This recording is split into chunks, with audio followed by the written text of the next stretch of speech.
함께 10월 22일 목요일 새벽 예배를 하나님 앞에 드리겠습니다.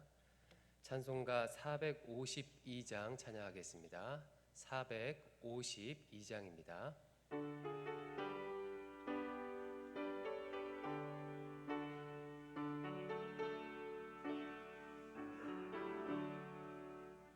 내 모든 소원 기도의 제목 예수님 닮기 원함이라.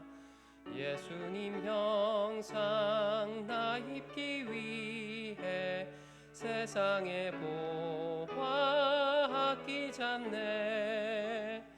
예수님 닮기 내가 원하네. 날 구원하신 예수님을 내 마음 속에 지금 고도사 주님의 형상 인치소서. 무한한 사랑 풍성한 긍휼 슬픈 자 위로하시는 주.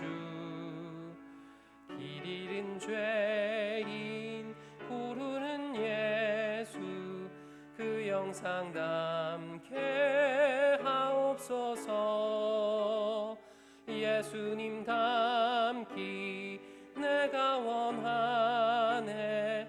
날 구원하신 예수님을 내 마음 속에 지금 고도사 주님의 형상 인치소서. 겸손한 예수 거룩한 주님 원수의 멸시 참으시사 우리를 위해 고난을 받은 구주를 담게 하옵소서. 예수님 닮기 내가 원하네. 날 구원하신 예수님을 내 마음 속에 지금 고도사 주님의 형상 인치소서. 아멘.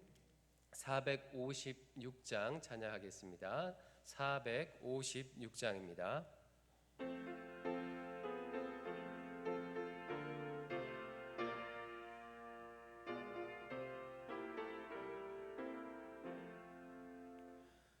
거친 세상에서 실패하거든 그 손 못자국 만져라.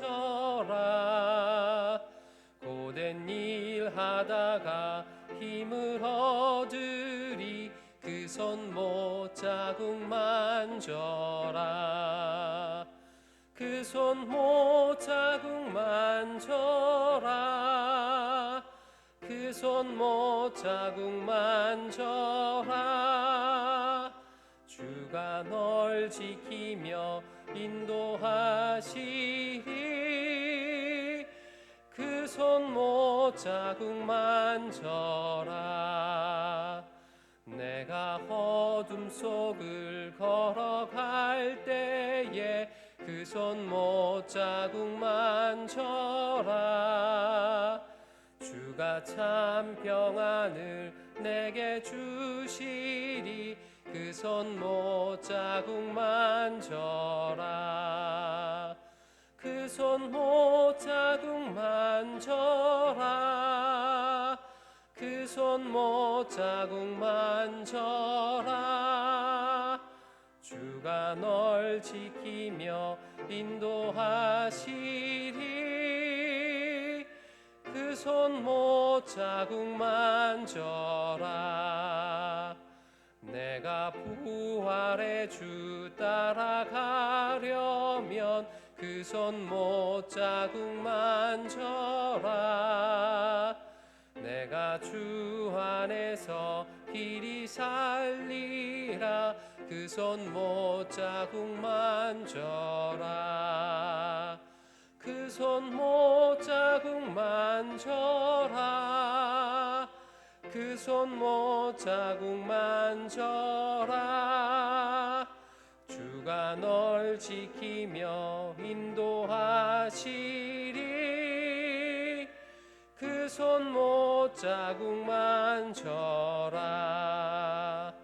너의 죄악의 짐 무거울 때에 그 손못 자국 만져라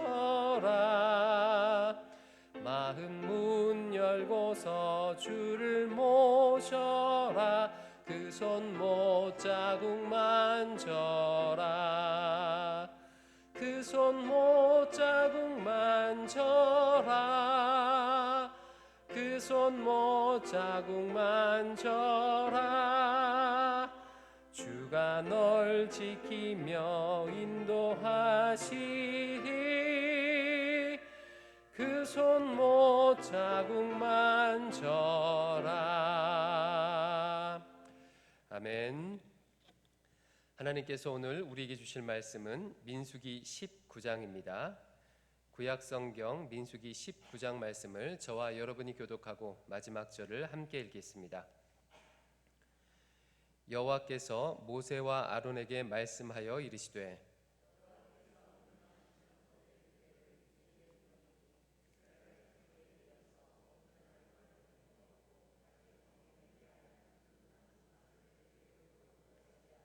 너는 그것을 제사장 엘르아사라에게 줄 것이요 그는 그것을 진영 밖으로 끌어내어서 자기 목전에서 잡게 할 것이며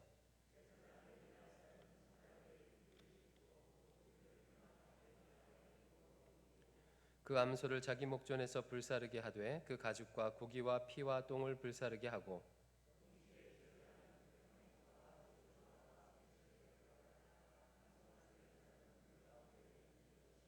제사장은 자기 옷을 빨고 물로 몸을 씻은 후에 진영에 들어갈 것이라 그는 저녁까지 부정하리라.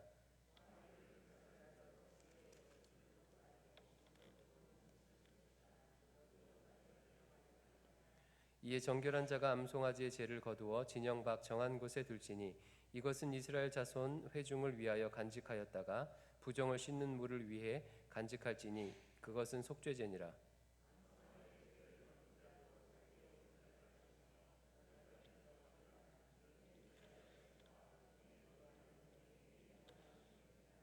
사람의 시체를 만진 자는 이레 동안 부정하리니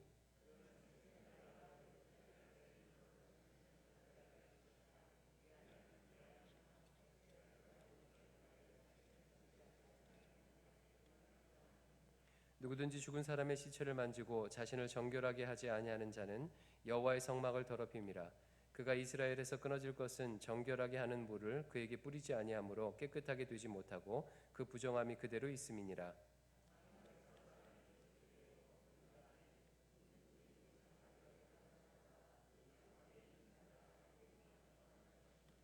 뚜껑을 열어놓고 덮지 아니한 그릇은 모두 부정하니라.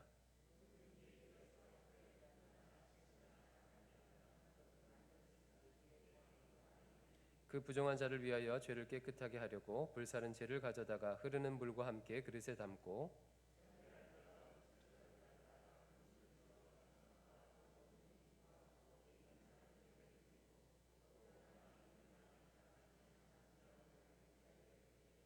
그 정결한 자가 셋째 날과 일곱째 날에 그 부정한 자에게 뿌려서 일곱째 날에 그를 정결하게 할 것이며 그는 자기 옷을 빨고 물로 몸을 씻을 것이라. 저녁이면 정결하리라.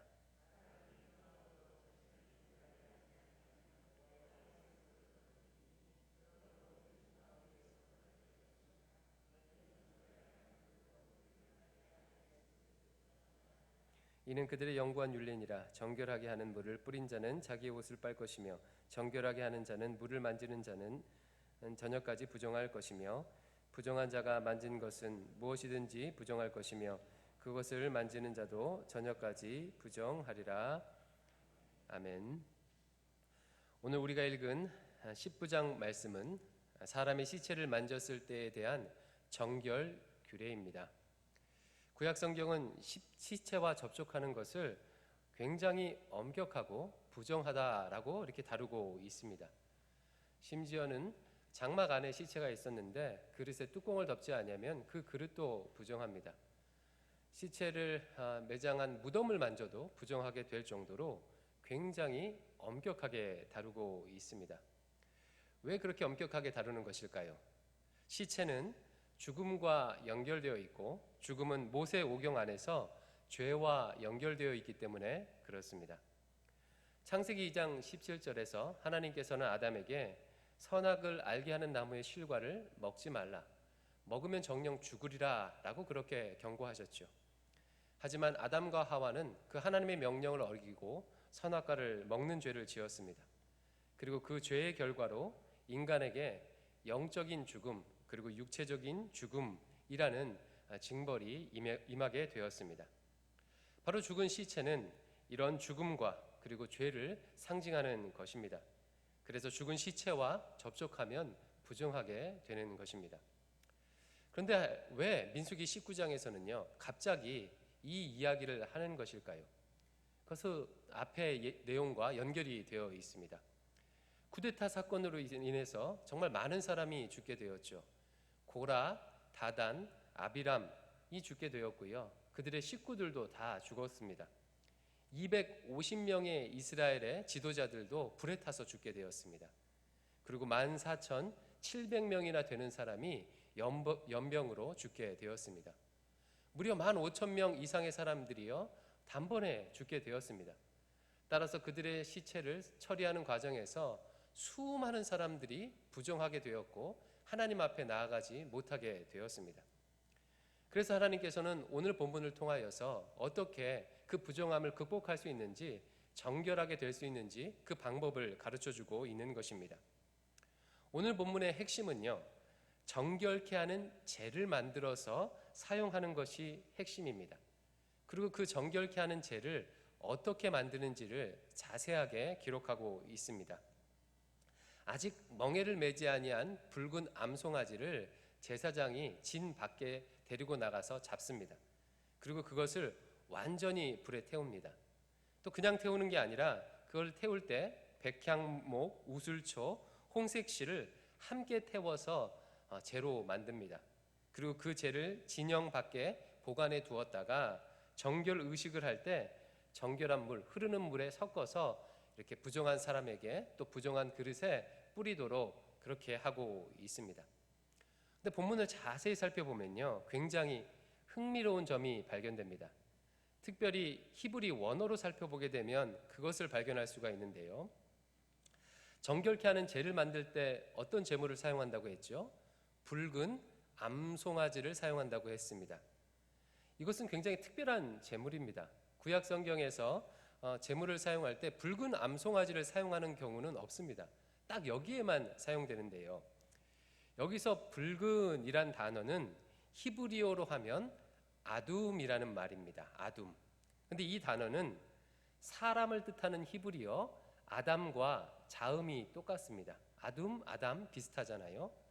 근데 히브리어는 독특한 표기법을 가지고 있는데 글을 쓸 때요 모음을 안 쓰고 자음만 쓰는 독특한 표기법을 가지고 있습니다. 예를 들어서 제 이름은 박영모잖아요. 근데 글을 쓸 때 우리는 모음 자음 다 써야 되는데 비읍, 이응, 미음만 쓴다는 이제 이런 식으로 한다는 의미예요. 따라서 붉은이라는 아둠을 쓸 때 써놓고 나면 이것이 아둠인지 아담인지 알 수가 없어요. 그럼 어떻게 이것을 읽을까요? 읽는 사람이 알아서 문맥을 보고 이렇게 읽어야 합니다.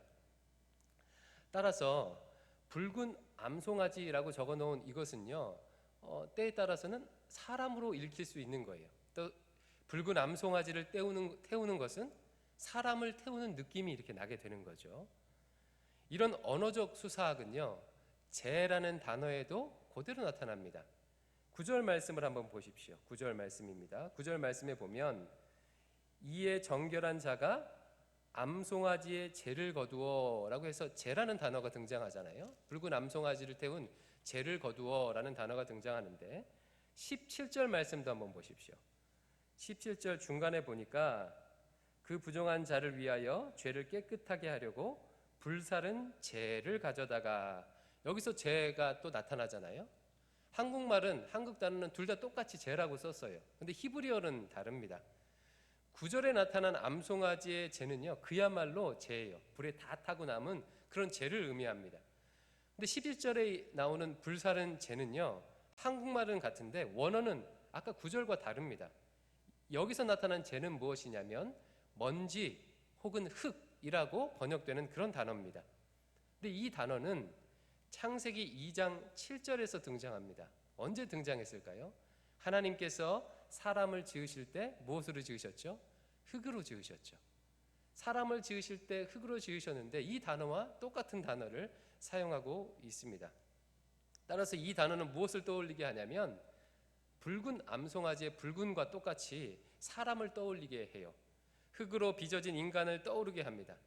따라서 이 죄를 만들 때 마치 사람을 태우는 모습을 연상시키게 되는 그런 효과를 가져오게 되는 거죠. 바로 오늘 본문은요, 이런 수사학을 통해서 죽음의 영향력이, 죄의 영향력이 얼마나 끔찍한지를 지금 보여주고 있는 것입니다. 이런 강조는 언어뿐만 아니라 재물 잡는 방식에서도 나타납니다. 3절 말씀 다시 한번 보십시오. 3절에 보니까 이 재물을 어디서 잡으라고 명령하시냐면 너는 그것을 제사장 엘르아살에게 줄 것이요 그는 그것을 진영 밖으로 끌어내어서 자기 목전에서 잡게 할 것이며. 이 붉은 암송아지를 어디서 잡으래요? 진영 밖에서 잡으라고 얘기합니다.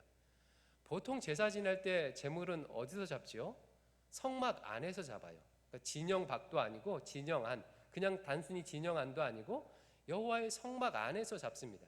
근데 이 붉은 암송아지는요, 성막 밖도 아니고 진영 밖에서, 그러니까 이스라엘의 진영 밖에서 잡도록 했습니다. 진영 밖이라는 것은 공동체에서 떨어져 나가는 것을 의미합니다. 구약 성경 안에서는요, 죽음을 의미하죠. 버려진 곳을 의미합니다. 바로 이런 의미를 가지고 있는 진영 밖에서 그 재물을 태우도록 하는 것입니다. 따라서 결과적으로 보면 이 오늘 말씀은요, 이 정결케 하는 재를 만드는 모든 과정과 의식과 규례는요, 무엇을 강조하고 있습니까? 죽음이 얼마나 끔찍한지, 죄가 얼마나 무서운지를 지금 간접적으로 보여주고 있는 것입니다. 그렇다면 이스라엘 백성들이 시체로 인한 정결 규례를, 이 의식을 얼마나 자주 행했을까요? 매우 자주 행했을 것입니다. 당장에 지금 고라로 인한 그 쿠데타로 인해서 정말 많은 사람이 죽었잖아요. 수많은 사람들이 지금 부정하게 되었습니다. 뿐만 아니라 출애굽한 1세대들은요 40년 동안 광야에서 다 죽었어요. 20세 이상 성인은 다 죽었습니다. 굉장히 많은 사람들이 죽는 것들을 자주 보고 죽음을 경험했을 것입니다. 즉 이 정결 규례를 수시로 행했을 것입니다. 이것은 무엇을 의미합니까? 이스라엘 백성들은 이 정결 규례를 지키면서 죽음의 끔찍함, 죄의 끔찍함을 자주 상기했다는 것을 의미합니다. 그래서 자연스럽게 죄와 멀어지는 삶을 살도록 지금 교훈하고 있는 것입니다. 시체를 접촉할 때마다, 시체와 관련된 그런 것들을 할 때마다, 이 정결 의식을 할 때마다 죄가 얼마나 끔찍한지, 죽음의 영향력이 얼마나 강한지를 지금 배우게 된다는 것입니다. 근데 구약 성경에 구약 시대의 이스라엘 백성들뿐만 아니라 신약을 살고 있는 우리에게도 이와 같은 직접적인 상징이 있습니다. 그것이 무엇입니까? 바로 예수 그리스도의 십자가입니다. 우리는 예수님의 십자가를 볼 때마다 우리의 죄의 파괴력, 그리고 죽음의 영향력이 얼마나 끔찍한지를 보게 됩니다. 정결의 물을 만들기 위해 짐 밖에서 붉은 암송아지를 다 태워야 했던 것처럼, 그리고 그걸 태울 때마다 마치 사람을 태우는 것 같이 그런 생각이 드는 것처럼, 예수님은 우리의 죄 때문에 하나님으로부터 짐 밖으로 버림받았고 자신의 모든 것을 십자가에 내어 주셨습니다. 죄의 파괴력이 얼마나 무섭습니까? 하나님 자신께서 죽으셔야 할 만큼 무섭습니다. 따라서 예수님의 십자가를 바라보는 자들은요, 자연스럽게 죄의 영향력이 얼마나 무서운지를 상기하게 됩니다. 죽음이 얼마나 끔찍한지를 상기하게 됩니다. 따라서 죄를 멀리하는 삶을 살 수밖에 없습니다. 이 아침에 이 말씀을 묵상하면서 예수 그리스도의 십자가를 바라보시기 바랍니다. 그리고 그 십자가를 바라보면서 죄가 얼마나 끔찍한지를 다시금 상기하시기 바랍니다. 그리고 할 수만 있거든 히브리서 기자가 말씀했던 것처럼 죄와 싸우되 피 흘리기까지 싸우며 하나님을 싫어하시는 그 죄를 멀리하시는 우리 모두가 되기를 주님의 이름으로 축원드립니다. 기도하겠습니다. 아버지 하나님, 오늘 말씀을 통해서 죄의 영향력이 또 죽음의 끔찍함이 어떠한지를 상기하게 하시니 감사합니다. 이스라엘 백성들이 정결 의식을 통해서 그것을 자주 상기했던 것처럼 우리도 날마다 예수님의 십자가를 바라보면서 죄와 멀어지는 삶을 살도록 인도하여 주시옵소서. 예수님 이름으로 기도드립니다. 아멘. 하늘에 계신 우리 아버지여, 이름이 거룩히 여김을 받으시오며 나라가 임하시오며 뜻이 하늘에서 이루어진 것 같이 땅에서도 이루어지이다. 오늘 우리에게 일용할 양식을 주시옵고 우리가 우리에게 죄 지은 자를 사하여 준 것 같이 우리 죄를 사하여 주시옵고 우리를 시험에 들게 하지 마시옵고 다만 악에서 구하시옵소서. 나라와 권세와 영광이 아버지께 영원히 있사옵나이다.